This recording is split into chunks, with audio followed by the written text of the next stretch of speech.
Welcome to Long Lost Brothers, the podcast devoted to fitness, brotherhood, and the overall acquisition of betterment. My name is Brett Scott. And I'm Jesse Cole. And we are the Long Lost Brothers. Jesse. Indeed. How's it going, man?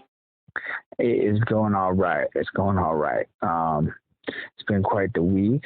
I'm back at work. Vacation's over. Just that's right. You took a full week off. So what's that like coming back into work after having a full week off?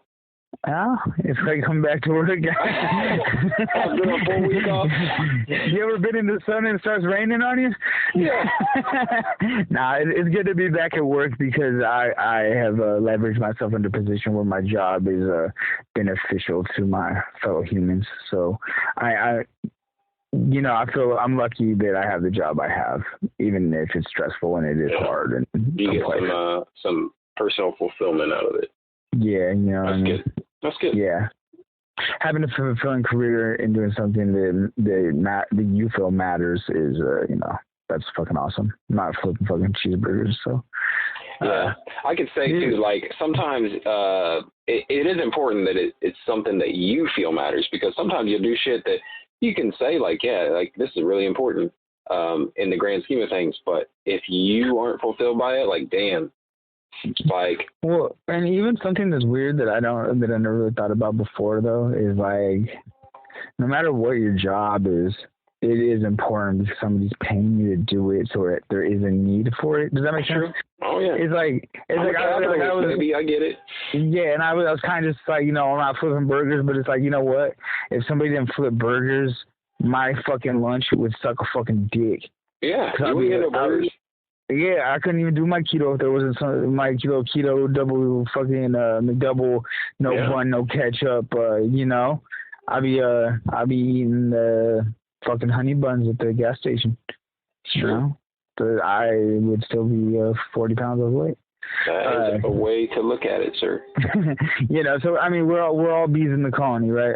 Yeah, I get it. I'm saying that, I think you should strive to, even if, here's the thing, you can work a job that maybe isn't, okay, like I do. Like I work a job that is probably important society-wise, right? Yeah. I'm a truck driver. I deliver food and supplies to stores. Like I am what they call, what do they call it? A courier. What do they call it for COVID? Like necessary. An essential worker. Yeah, I'm an essential worker as well. Yeah. Right. So I'm like part of the supply chain. I make sure stores get their goods and you get your fucking sanitizer and food. Yeah. So what the fuck, Brett? Where's the goddamn toilet paper? So look, man. It's It is important in the grand scheme of things, but I don't personally get fulfillment from that. Like, I don't feel like, man, I'm doing the world a service. Makes me feel good in my heart. But that is why I think it's important to separate yourself from what you do. Like, your job is just what the fuck you do. It's not who you are. You know what I mean? Yeah. And it took me a long time because I had a lot of resentment towards the job that I was doing, even though I chose it. I'm like, this ain't what I really want to do. I down talk it and shit and be like, I never want to be a truck driver, blah, blah, blah. I don't feel like I'm a truck driver. But at the same time, it's like, you know what? I'm not a truck driver. I'm a guy who drives a truck. You know what I mean? I drive a truck around and I get paid for it. That doesn't mean I am that. And so that's why I pursue all these other things outside of it, the podcast, the YouTube channel, my aspirations to write things like that. I think that's important, especially if you have a job that's maybe not super fulfilling personally, for you to find stuff you love, man, and do it. And it's like, don't label yourself as what makes your money. You know what I mean? Right. I'm an actor. Are you an actor because that's what pays you, or are you an actor because that's your craft? Right. I would say that I'm like a fucking a thrill seeker. I'm a father. I'm a I'm a philosopher above. I'm a husband above being a care coordinator. And my job it is important, but it's like how would I say it? It's like I help people to try to get, find stability in their life, right? Like I connect them with resources, and believe it or not, you take a lot of L's, and a lot of times things don't really pan out the way you would like them to, but you celebrate those victories. So if I took my job as a measure of my success, then I would be suicidal. Right. Because it would be just, I measure it off because I mean, like, even let's take a drug counselor, right? Statistically, 2 out of every 10 people that go to treatment for substance abuse disorder are successful in recovery. Okay. Right. So that's 80%. 80% you're taking L's on every product. We'll call the product, right? And this is not how I look at my clients. I'm just saying, like, if you want to break it down to numbers and be count it. Yeah, statistically. Okay, so, so you would, you'd be like, I'm terrible at this. So. Yeah. So if that is your identity, like, man, you suck. Yeah.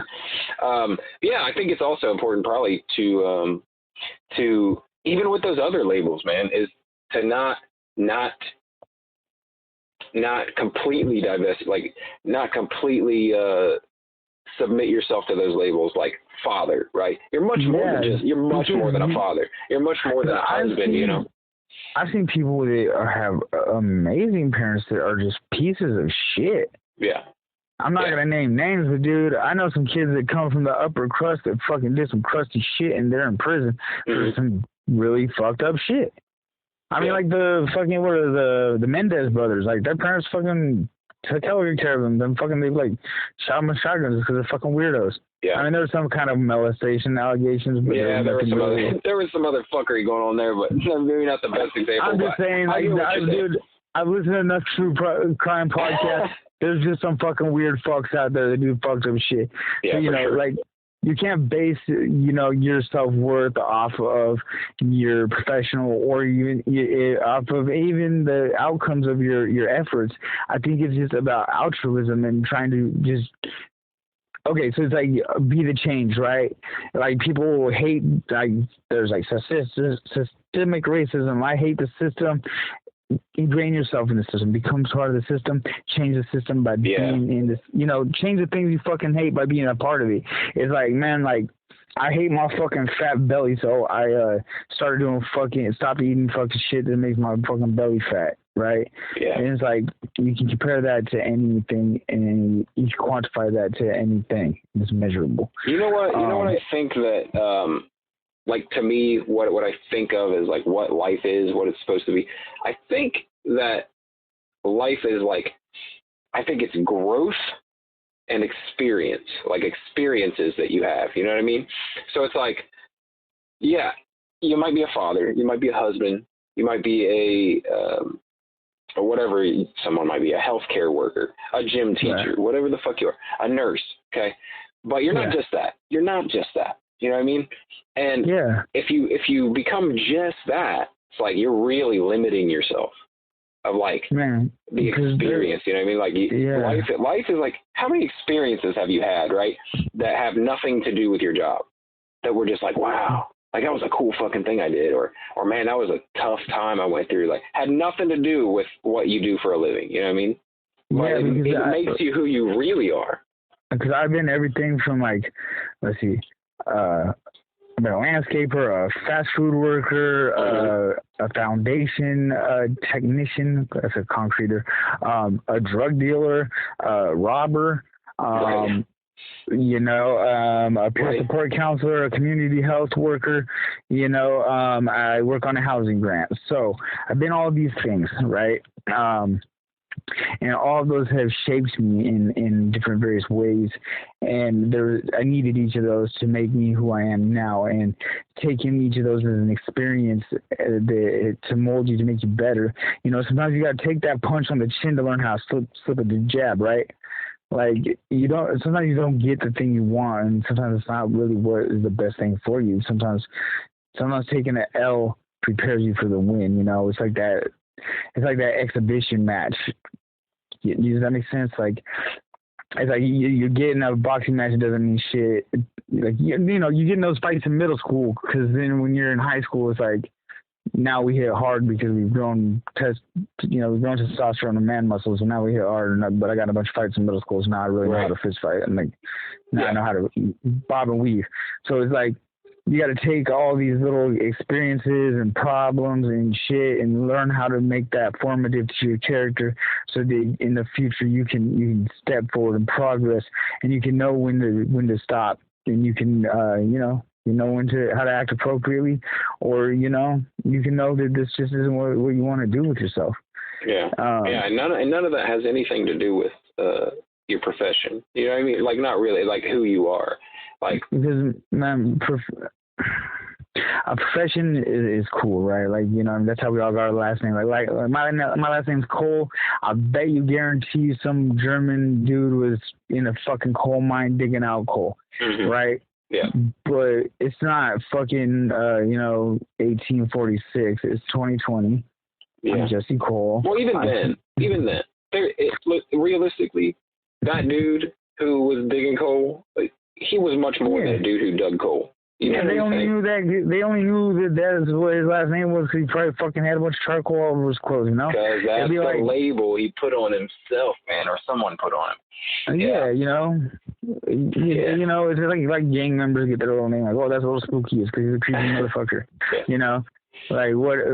None of that matters. Like, don't letting fucking your way to get financial means,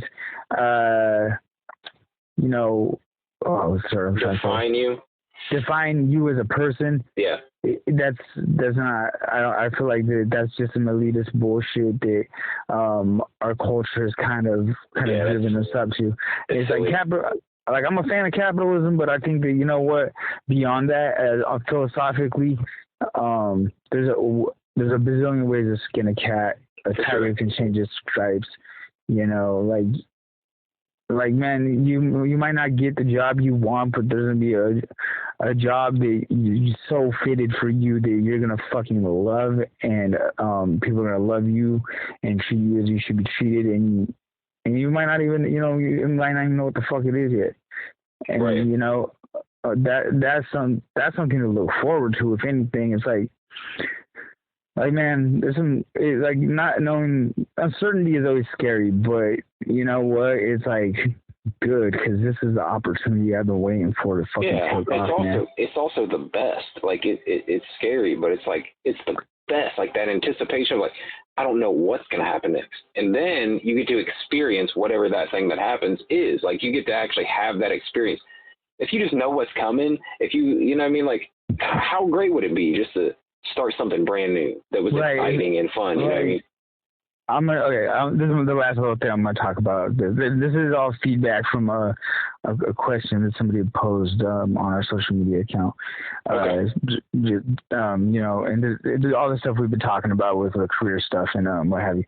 So, okay, so I went from being a drug dealer, right? Or I like to think the drug dealer fucked everything up and got super addicted to drugs and became a drug addict. See, don't label yourself, man, because you were a shitty-ass drug dealer. No, I was a bad motherfucker. I had more hustles than a fucking toothbrush had bristles, buddy. But I smoked myself retarded. So shit went awry, and I ended up being a terrible drug dealer, and just ended up robbing people and stuff like that. Not like robbing them like strong arm robbery, but like, you know, fucking hustling them out of their money. Yeah. So I fucking relocated and got a job for $10 an hour. Yep. Okay. Working at a pot farm. Mm-hmm. And I decided I'm gonna be the best motherfucking pot farmer. And I don't smoke pot, and I haven't since, because I decided I'm not gonna put another fucking drug in my body, because it got me to this point where I can't do shit with myself. Right. I played myself the fuck out. So I'm at that point. I'm played out. So I'm like, whatever this next thing is, I don't give a fuck if it's fucking scooping dog shots in his backyard. I'm getting every fucking crumb, right? Because I'm gonna build my worth, and I'm gonna show motherfuckers what I'm made of, and I'm gonna make everybody that ever fucking counted me out fucking eat their words. They're gonna be fucking so sick of crow for dinner. It's gonna fucking suck for them when they're shitting out feathers, right? So that's the attitude that I have. Every job I've taken on since then, I went from folding joints and harvesting to being a delivery driver, and then I went into my new profession of care coordination, and I decided I'm gonna be the baddest motherfucker out there. I don't know that I am, but I'm in the fucking I'm a bad motherfucker at my job. I like to think. I like to pretend anyway. But there's some statistical numbers that would verify that. And a lot of that is genuinely caring, but I decided I'm going to be the best at this. Mm-hmm. And whether I'm the best or not, in my eyes, I'm putting in the work to be badass. So as long as you carry yourself with that attitude of, you know what, I'm going to be the best. And we all have our days where we're going to suck ass at everything. We're not going to give a fuck. But if you walk into every new opportunity with the attitude that I'm going to own this and this is going to be my bitch. Like, I hated running. I fucking still hate running. But I decided I'm going to fucking run this goddamn marathon, and I'm going to fucking make running my bitch. And I did that. And so if you carry yourself with the attitude of the impossible is non-existent, like, man, the thing that you have your heart set on might be the fucking poison arrow that's about to hit you in your neck. Yeah, you know what I mean? Yeah. Like, man, like, sometimes you have to let stuff happen to you, you know what I mean, and roll with the punches, because you don't know what the fuck, you don't know how bad something could have went that you were really looking forward to. You know what I'm saying? Like, man, like when I got divorced the first time, I thought that shit was so traumatic and catastrophic to me. But, dude, I don't got beef with my baby's mama. I mean, I do, but I don't. I'm not shitting on her on my podcast. That's not something I would do. Right. I genuinely wish her good, but I'm so fucking glad I'm not married to her. Yeah, the partner I have now is a fucking amazing, like, too good for me. But I bust my ass to be the best partner for her because that's the way I approach it now, right? And so I thought that fucking, that whole cliche of nobody will ever break me like that again. No, the partner I have now could fucking break me again if we broke up. I could be broken again. But where's the fun of being invincible, man? Well, I don't know. I kind of want to fucking to blow some bounce off me to be sick. But lack of vulnerability is that's for pussies. That's the toxic masculinity. Yeah, man. Vulnerability, like, human beings are extremely fucking vulnerable things. You know what I mean? It's part of who we are. And it's part of what makes experiences so fucking great. So, I think, so what specifically was the question, so we can kind of... It says, just a sec. You don't have to say who it is or whatever, just... Let me just pull it up. It should be on my screen on my Facebook. One sec. Oh my God. The question is, like, to the effect of... Sorry, I'm having technical difficulties. I just got a brand new phone, so I'm struggling. I got you. I got the question right here. Okay. All right. Go ahead. If you're trying to move forward in life and finally get your dream job and chance, but an obstacle stunts you, how do you keep your head up? How do you move on from that? How do you cope with the anxiety and the feeling of failure? So something happened to this person, or she feels like something's standing in her way, or something has, it's like, oh, here's my opportunity, and then something was like, nope. Dude, that happens all the fucking time. Yeah. I feel like, so we're going to talk about this a little bit later, but we're diving into a new book next month, and one of the big things that they talk about in that book is resistance. And that's something that life, that's literally, it's kind of, the way the author describes it is like a physical, almost manifestation of things in life that want to keep you from succeeding, right? Yeah. It might not really be a physical thing, but that's how he frames it. Resistance. There's this constant thing that wants to stop you from succeeding. And the best thing you can do to counteract resistance is just to keep doing work. right? Yeah. Yeah. And it doesn't have to be like, okay, say something stands in your way at this one opportunity to do this one thing. It didn't shut you down from doing everything else in the world, or finding something very similar to that, or going at it from another angle. Like, you have to keep working though. Like, I think that's the biggest thing, is to not let it stop you, because that's its goal. Its goal, resistance, its goal is to stop you from succeeding. Right. If you keep working, things start working in your favor. Little by little, you start getting other opportunities you didn't even know were going to happen. Exactly. Right? You didn't expect it all, like you were saying. Like, you don't know. A month from now, you might look back at this missed opportunity as the greatest blessing you ever had. You look back and be like, oh, thank God I dodged that bullet. You know? Yeah. Thank God I kept grinding and get this other thing that is actually better than what I thought the other, thing was. Well, and there's so much opportunities in the world that if you miss one opportunity that knocks more than once, fuck that cliche. The opportunity knocks on every door as long as you're listening, Yeah, you got to keep moving. You got to keep working. Whatever the fuck, like, okay, this is the last marathon running metaphor I'm going to use for the podcast for at least 2 months. But okay, so I was running this marathon, and a literal train track made me stop. Mm-hmm. A train was crossing over by the coffee stand on Bay Street. Anybody in this area will know where that is, and if you're not from the area, I'm sorry for this very local metaphor. But it made me stop, and then I started running again, and my right knee felt like it was fucking broken. Like, I was like, I don't think this might be the end of this run. I don't think I kept fucking going. Yeah. Because you know why? Because I don't have an option. Because what are you gonna do? Curl open a fucking ball? No, you can. But you need to give yourself about 10 fucking minutes. You need to get out of that ball. You need to sharpen your fucking sword. You need to type up your resume. You need to pull yourself together. You need to straighten your fucking hair. You need to get on your contact list. You need to fucking fire up your fucking Harley and ride the fuck out and figure out what the next move is. Yeah. You know what I mean? Because there's nothing, there's no agency, organization, circle of friends, singular person, a spiritual guru that can fucking hold you down if you believe in yourself. That's A1 advice, and I'm telling everybody, you got you at the end of the day. At the end of the day, nobody has you like you do. So if you believe in yourself and you fucking grab your fucking bootstraps and pick them up, you'll be okay, no matter what. I've been through a lot. I've been through a lot of fucking shit. I've been betrayed many times. I've lost some fucking jobs. I've lost a lot of friends. I've fucking, I've seen a lot of fucking bad shit happen in life, and nothing's that bad that you're not going to be able to be resilient and get the back up. The anxiety, you got to take some deep breaths. You just got to know, no matter what the situation arises, you got to tell yourself, I got this.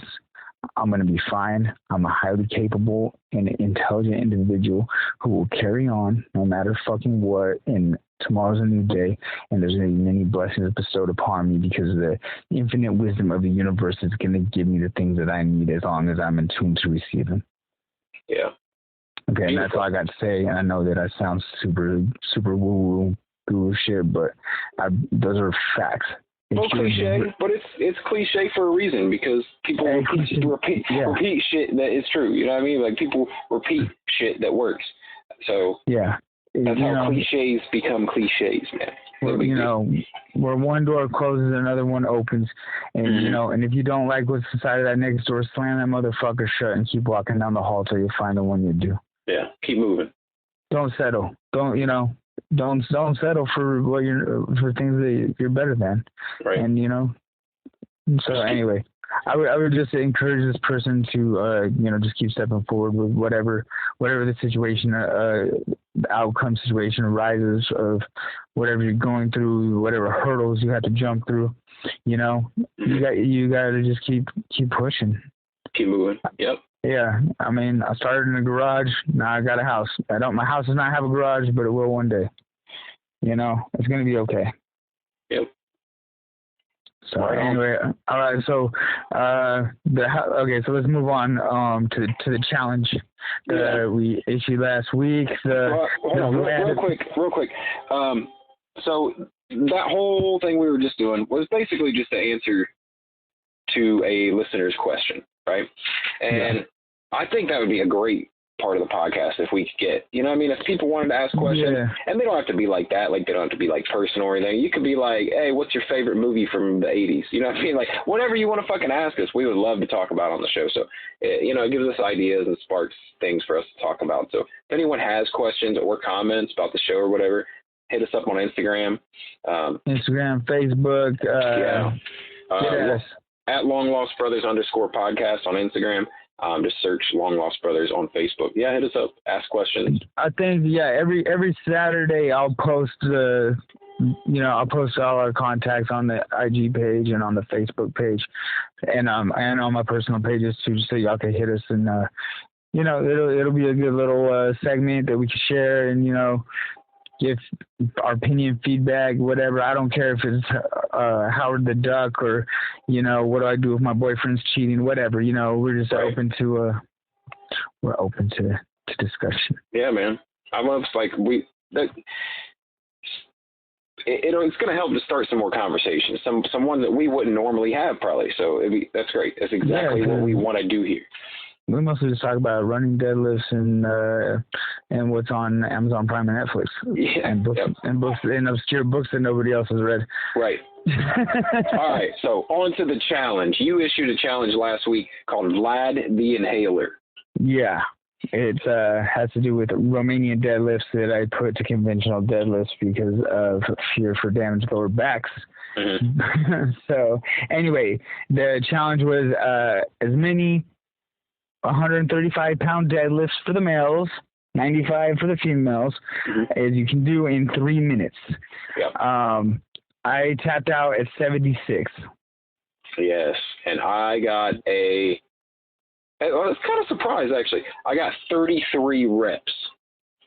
Okay, so you did like 11 3 sets of 11 in 3 minutes. Yeah. It's not bad. It took me 1 minute to do each set of 11, I guess. That doesn't sound great when I say it like that.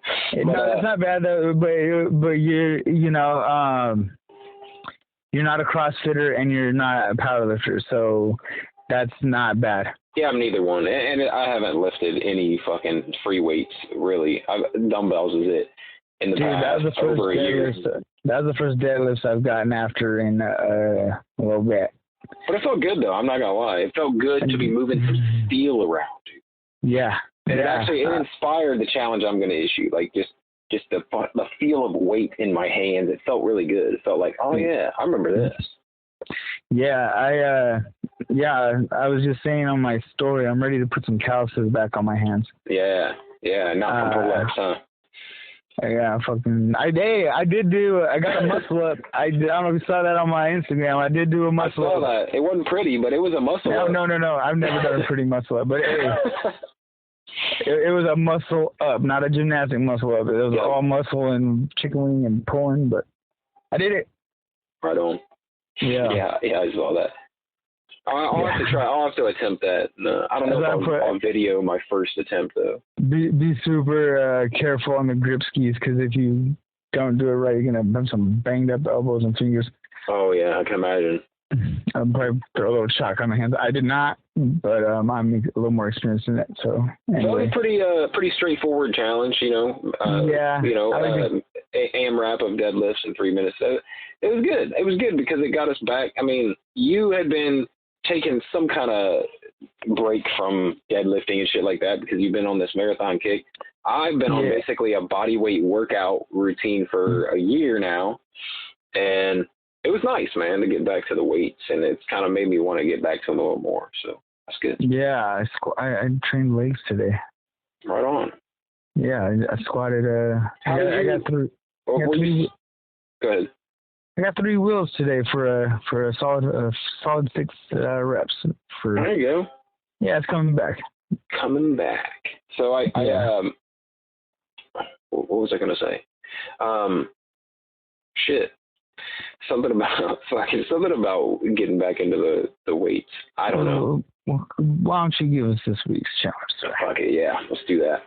So because it felt so good to have that weight in my hands, I thought about something. Do you remember our first challenge, Edward Gallon hands? Yeah. Okay. So we're gonna do. I'm sensing my spider senses are tingling, and they're telling me there's gonna be some farmer carries going on. Kinda. Yeah. A little bit of. Do you have access to dumbbells? Are they steel dumbbells or are they rubber dumbbells? Where are they? Oh, we got farmer carry implements. We got all the dumbbells. The gym I go to now is sick. I'm not gonna lie. Whatever you got, yeah, they got it. Well, that's great. I don't have that, but I think that I think we'll both be able to make do. This challenge is called the Heavy Metal Mile. Oh, now it's not as crazy as you might think, but it's a little more challenging than carrying the gallons of water. Now, if you remember, the gallons of water ended up only weighing about 8 pounds a piece. Yeah. And it was the most bitch. It was the most bitch challenge I ever did. It was like, hey, let's go grocery shopping and count it as a challenge. Like, so, all right, this time you're gonna grab a pair of 25-pound dumbbells and do that same mile walk. I feel like we should do that, but with bicep curls the whole time. But get the fuck out of here! You're not gonna do a mile of bicep curls. Yeah, you're right. Yeah, I can do it with 15s, I bet. You'd be done doing the curls. Yeah, but you'd start off, you'd be like, yeah, I got 15 reps, and then it'd be like, you'd be getting like a rep every 20, 30 steps. Yeah. All right, so 25s for a mile. Uh-huh. Yeah. Okay, I think that'll be more like what I intended Edward Gallon hands to be. Like, it's really it's going to get to your grip. You're going to start losing your grip. Might make your traps a little sore, actually, just carrying it for that long without putting it down. So we'll see. Yeah. We'll see. Okay. So in the gym that I train at, there's an interior track that 25 laps is 1 mile. So that's cool. Yeah, so that's where, and it's upstairs, so I'll get to check that out. I haven't been on that track because I'm like, I ain't gonna be that fucking weirdo in here running around fucking the circle everybody downstairs looking at me like a fucking creep. I think this is gonna graduate through probably the next 6 months or so, and I think eventually we're gonna be walking with barbells on our backs for a mile. Well, we'll see. I've done stuff like that with one Mr. Aaron Powers. Yeah. We did. I don't remember how we did it, but we. Have you ever done a mile though? A mile walking with a barbell on back? Yeah. Yeah. No, I ran with. We did runs with 80-pound freaking punching bags on our shoulders. We ran a mile. That sucked. Yeah. I think a barbell might be more conducive because that it might. Maybe not to running, but walking it for sure. Oh yeah, no, I'm not running with a barbell. Hell no, that'd be stupid. Not that we haven't done some stupid stuff, but damn. Yeah. I'm good. I'm not running with a barbell in my bag. So what's okay? So I want to spend 5 to 7 minutes talking about what our training looks like. Then I want to spend the rest of the episode talking about the book. If that's all right with you. Okay, so I started this kind of hybrid thing where I'm trying to get stronger and faster at the same time and maintain a low body weight through the winter, and then in the spring I'll start turning up the run a little more. Cause I think I'm gonna try and do another marathon and get this one a little faster. I think. What, next spring? Yeah. Okay. I know that I'll be able to smoke a 2-hour half marathon probably. I want to say in the next 5 months I'll be able to do that. Yeah, you can make that part of your training for the marathon if you want to run a marathon. Yeah. Yeah, I'm right now. I'm just what my training is looking like is an upper lower run. Or lower upper run is what I'm trying to do, but I'm using conjugate method. But it's not true conjugate. I'm just doing the dynamic effort days. So it looks like a lot of speed squats, speed deadlifts, and speed bench. Yeah. and then a bunch of like bodybuilding accessories, like a lot of single joint stuff. So, and then I'm also using the reverse hyper and like ab rollers and like leg raises and hyper extensions, and just I'm building my core, building my butt, building my quads, building my hamstrings, and just getting jacked and tan, and right on. So, and then just doing like a short, fast run, and then a little bit longer, slower run, and that's kind of what I'm trying. I'm gonna try that for the next 8 weeks or so, and then see how that works out. And if it's working good, we'll continue, and if not, we'll adjust as needed. Sounds good, man. I can dig it. Yeah, but yeah, my squat's coming back. I'm pretty excited about that. That's good. I like. Yeah. I think. Well, with my training, okay, so here's what's going on with me right now. Everything's crazy still. I remember I talked last week about how the homeschooling is all jacked up and shit. And it was a rough week. Now this week was not nearly as rough. Okay. And part of that is we kind of found a solution to, me working really late and getting up really early, and still trying to fit in my workouts and, husband duties and doing stuff around the house, stuff like that. So it was getting to a point where I was like getting a couple hours of sleep a night, and I'm like, this is not sustainable. And my wife's like, I fucking told you, dumbass, you need some help. And that's the worst thing when the wife's right, isn't it? So basically we got a tutor for my son, because my wife was basically schooling our daughter and I was schooling our son, and it was just too much. It's too early to get up when I don't get home till 5, 6 in the morning. You know what I'm saying? So we decided to hire this tutor a couple days a week. Okay. And so we tried it out one day last week, and that made a huge difference. I already feel a lot better. I'm still a little behind on my sleep, but because of that one day, it's that's nice. So, and now starting next week, it's kind of weird, man. We were talking a minute ago about how sometimes things just kind of come to you. When you're working towards something, other shit starts popping up. The book we're going to talk about in a little bit, the muses, they come to fucking help you, right? They put things in your path that are good, when you're working, when you stay working. And so, we're working towards doing what we need to do, which is okay, my son needs someone to help him, but I can't be that person to help him. My wife can't be that person to help him. We gotta hire somebody, right? So we do that, and then we get this flyer the next day on our door. That's oh, hey, the county or whatever, the city offers a free service where the kids can go there for 3 hours a day, 3 days a week to do their schoolwork. I'm what? Hell yeah. So now we've got something in place this week, and I'm looking forward to it. I'm hoping it works out really well. My son's enjoying it, and hopefully this the county program or whatever, along with going to this other tutor, kind of alleviates some of my pressure and gives me some more sleep and whatnot. I can get my workouts in again, because my workouts suffered all week. Some of them they were shortened. Some of them I didn't do. There was too much other shit to do. And then today, our refrigerator decided it was going to quit working. So I had to me and my wife spent all day taking everything out of the fridge and freezer and defrosting it, taking it all apart in the components and thawing it out and this is a small long lost brother moment. Our fucking power went out too Saturday morning. Luckily it was a certain time that I had to do all that, but dude, every time some weird shit comes up, long lost brothers. Dude, I'm telling you, look, I've started compiling a list of similarities that we have, these crazy similarities. We won't go into it tonight, but maybe on the next episode we'll dig into it. It's already a fucking. It's kind of eerie. It's a little fucking weird. Yeah, people. So on the next episode, maybe we'll dive into why we call each other long lost brothers. Yeah. So the counselor thing, I was like, what the fuck? Yeah, I know. That's crazy. So, all right. So that's my update. And so you're kind of just getting dialed back into. Yeah, I've had a crazy couple weeks, but I'm hopeful for the weeks ahead because we put some things in place.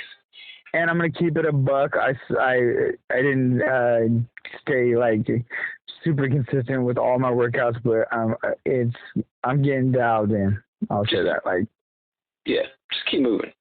Yeah, and I made the excuse like I ran a marathon last week, but people don't even exercise for a weekend. Well, a lot of people will complain. Like a lot of people will be like, it's all or nothing. They'll be like, oh, if I can't do the workout I want to do, am I really doing it? You know what I mean? Like if I'm not doing it perfectly, is it worth doing? Yeah, it is worth doing. And doing half of what you were going to do is worth doing. It's better than doing nothing. Like it's crazy that when people are like, man, I was supposed to do a 5-mile run today, but I only have time to run 2 of those miles. Yeah, that literally happened to me. I wanted to run 5.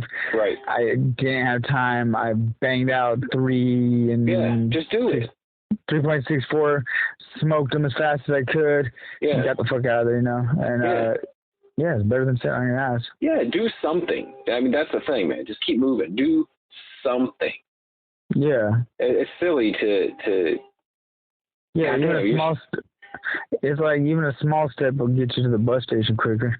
Yeah, you're still moving forward. So don't fucking discount these tiny workouts. If you got 10 minutes to fucking get a super intense workout in, because, it's like, oh, I scheduled, I was supposed to work out for an hour today, but all this shit came up. So, fuck it. I only got 10 minutes. What can I get done in 10 minutes? Well, you could run pretty fucking hard for 10 minutes. Like, you could do some walking lunges and some push-ups for 10 minutes and be fucking wrecked. Yeah. I mean, CrossFit, most of the workouts are like 12 minutes long. Exactly. And they're like the most intense, most calorie-burning fucking workouts you can do, so. Run your fucking day. All right. Moving on. Okay, the book. The book. What are your kind of final thoughts on the book? We're going to wrap up what we think about the book. I think we've gone through most of what the book is really about and things we've gotten from it. So now kind of like final thoughts. Okay, I'm gonna say my pros and my cons. That's how I'm gonna break it down. My pros, I like that he said the positive affirmations that he tells people to reiterate constantly. Yeah. Just being confident within oneself. I like that he says not to put up with being mistreated and keeping your priorities as your own and making sure that you tend to your priorities above other people's. Yeah. And I also liked there's something else he said that I really thought that was helpful. Oh, and not succumbing to bullshit ultimatums. I think I just said that. And then don't let people mistreat you, right? Mm-hmm. A lot of those things I've already picked up kind of in my recovery, but the reiteration of things that you might, tools that fell on the bottom of your tool bag being resurfaced are often good. Okay, then the cons, I think a lot of these are, a lot of the things, the people that are in this book, I think they should probably be these people need a little more help. Like these support groups that the guy is offering are ideal for the people that he is talking about. And it's like, and he said that a lot of his 12 steps is where he got started. Yeah. So I think that a lot of it is systemically the same. Mm-hmm. Yeah, for sure. I think he kind of suggests like 12-step groups in general.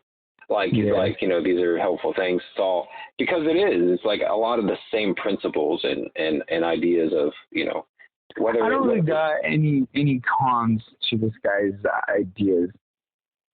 Yeah. To be honest.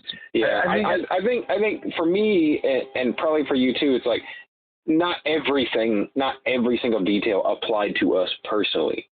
So that would be kind of, it's like, and that's a given. It's like most books aren't going to fucking nail you completely. Well, for me, it's like, it just sounds like these are just people that have, some of the people that he's talking about is like the guy where the girlfriend is getting drunk and dancing with other dudes and calling him calling him names and shit in the bar and fucking, my ex-wife did that to me. So at that point, I guess I was that guy, right? Right.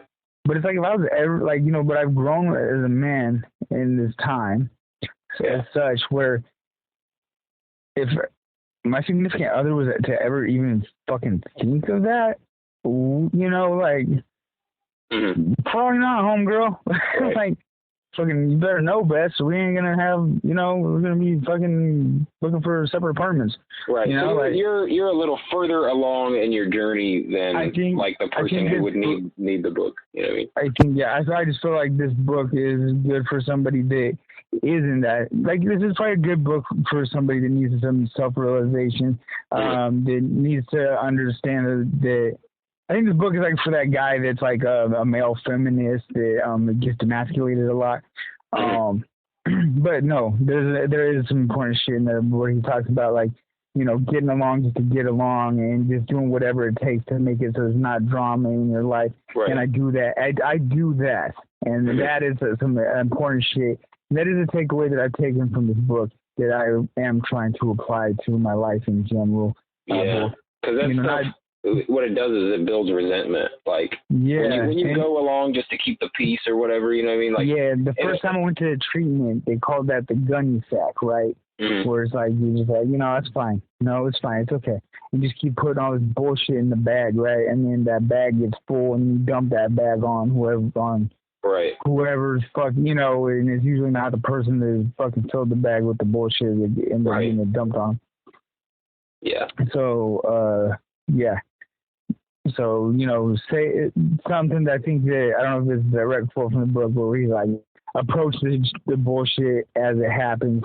Speak your feelings and speak your truth as it's happening, so it can be dealt with and move forward. That is a good takeaway from that book. Yeah. I would recommend it as a read.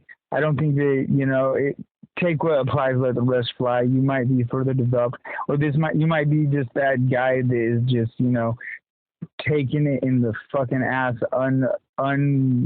unwillingly from your baby's mom just because you feel like that's what you deserve and that's what it's supposed to be, and and fuck that, dude.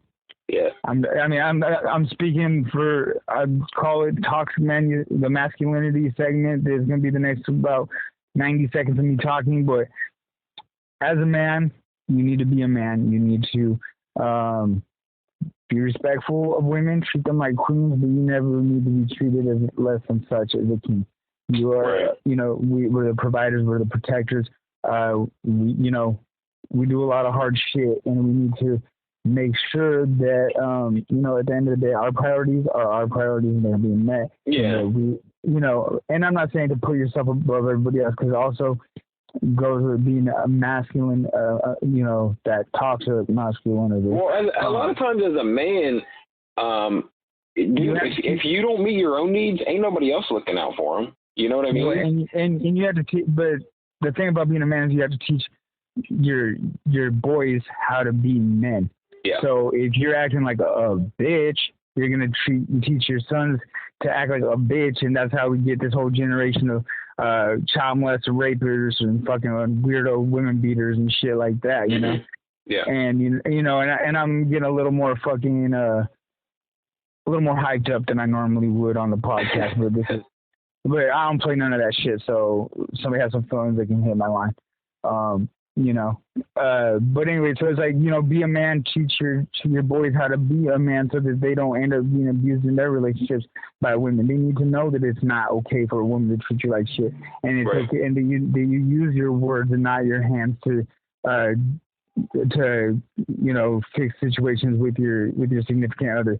It's important that my sons see that when me and their mom have a disagreement, that we can talk things out in a respectful manner, and we can be mad, and we can come back together, and we can apologize for being mad, and we don't have to put our hands on each other, and we don't have to scream at each other and call each other bad names.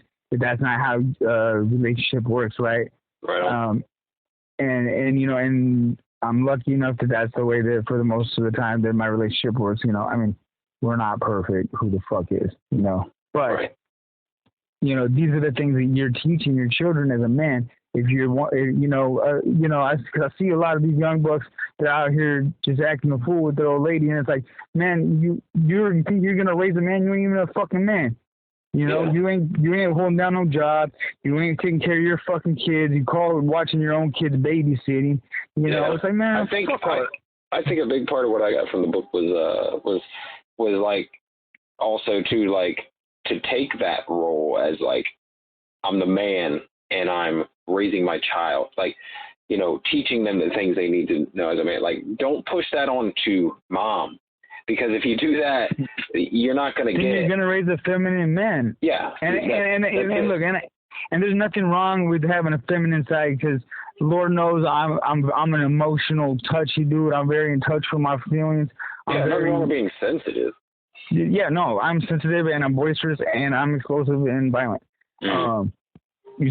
So you know, you can get the whole bag from me. But you know, I can express my feelings without having to use my hands. But that's not always been the case. You know, so it's important that we understand that. You know, and that's from growth, from growth of understanding my role as a man. Yeah, and, I think biggest takeaways for me is just like, number one, don't ever feel like you need to apologize or be ashamed of being a man, of expressing your masculine side. Just in general, to society, to your wife, to your kids, like, you're a fucking man, and then that's okay. Like, there's nothing at all negative about that. Number two, you got to look out for your own needs. It's no one else's responsibility to make sure you get your needs met. So if that means you got to get your workouts in, you want to go hang out with your buddies every once in a while, you want to accomplish some goal, or you want to set aside something that you've always wanted to do, you want to go on a camping trip, you better fucking act and do these things, or they're not going to happen. Because trust me, your wife, your girlfriend, your kids, they're not sitting around thinking, how can I make it real convenient for my man to go do the things he wants to do by himself? You know what I mean? Like, they're not thinking that way. Only you, like, you're 100% responsible for those things. And so if you don't do them, nobody else is going to, and you're gonna be unfulfilled. You're gonna be like, fuck, man, I always wanted to do that thing. It's like, well, your wife's not gonna help you do that thing, and your kids aren't gonna help you do that thing. You have to decide, like, you know what? I'm doing this thing. I'm gonna let other people know this is the thing I'm doing. It's important to me. I'm gonna make it happen. Okay, and this is my final thought on this book, as it is primarily in the context of relationships, is how they're talking about it, or you know how he displays most of the treatment between male and female correspondence. Mm-hmm. I think that it's important that we understand that we have it's a privilege to be the man in a relationship. You know, as you get to do these things. So, you know, being a single dude, every single dude's like, I do what I want. But then you see so many of these single dudes that aren't really men, that are just, you know, they're on their Tinder swiping aimlessly. They're watching Netflix, or, you know, addicted to porn, like overload, you know, and it's like they're not doing masculine things, you know. So it's like if you're in this relationship and you get to be a productive man, and you get to be a father, and you get to be a partner, or, you know, you get to do these things, do them well, do them right, you know, and be mindful of that. And you know, and it's not that you're a servant to this relationship, but you're a participant in it, and you want to be successful in that. Right. So that's my final take on the whole. This book is, though, I think it is cool that he brings up that, you know, it's kind of like almost like how to be a strong, independent man instead of a strong, independent woman. And right. And that's kind of cool, but, you know. I think overall, I think if this book came out in 2020, it would have got canceled before it was ever printed. But yeah, for sure. But, you know, I think overall, I enjoyed the book. I got a lot from it because, like I said, I can identify a lot of those behaviors and, like, feelings in myself. A lot of, like, acting out of guilt and shame and stuff like that, and responding to things like from that headspace. And you know, I realized, like, hey, I can turn this shit around. I don't have to react that way. I don't have to come out of that headspace like, you know, I don't need to be ashamed of this or guilty of that or whatever. I'm a man, and I can make my own decisions, stuff like that. And let's see, outside of that, I think it's a good read, probably for most men in general, just for the ideas of masculinity. There's nothing wrong with it. You know what I mean? Like, it's a good message for men and boys. And then also, I will say that I did get from it too, is the that I took a look at my own life, and I'm like, do I have a lot of males in my life? And I'm like, no, I've always felt really comfortable interacting with females. I have male friends, but not a lot of them are super close. Like you and I, we can pretty much talk about anything. I think we have a good male relationship. Like I feel like it's positive, and you know what I'm saying? And but it has made me, think about like, maybe at some point I'll try going to a male counselor. It's because I've never really had a male counselor. I've always had female counselors. Or I even so I joined a men's group on Facebook. So just because I'm like, and there's all these fucking men's groups on Facebook, you know what I mean?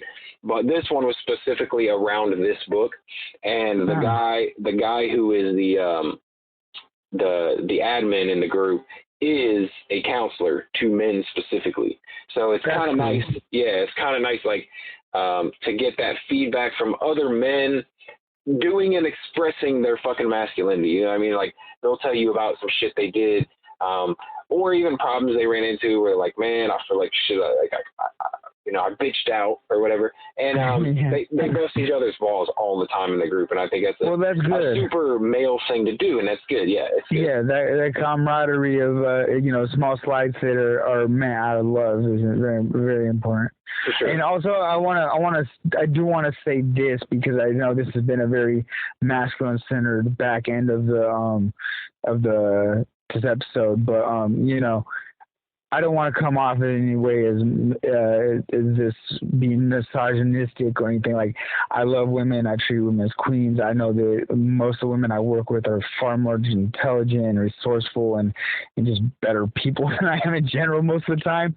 But so I'm not trying to be disrespectful to any women, but I am a believer that there is a specific role for men and women, and I understand that there's people of every spectrum from like I'm not like super open liberal, but like gender fluid with all that. Like I don't understand that 100%, but there's a spectrum of human beings. Yeah, but I know some girls that act like dudes that I've been straight up homies with. Yeah. I'm not gonna call their name out because I ain't outing people like that, but like they know who I are if they're listening. So like I have a very wide spectrum of friends of all genders and races and creeds and sexual identities and everything like that. So, but I do feel that there's a male and a female roles in most relationships, and I feel if these roles are performed correctly, and you're understanding of each other and where each other fail and support each other in that, it makes your relationship so much stronger. And I would encourage people to do that. And allow each other, like allow each other to be that, like, and challenge each other. For sure. Challenge, like a beautiful enemy is your best partner. Mm-hmm. Somebody that's going to say, hey, you think this, but why do you think this? What if you thought about it like this? Yeah.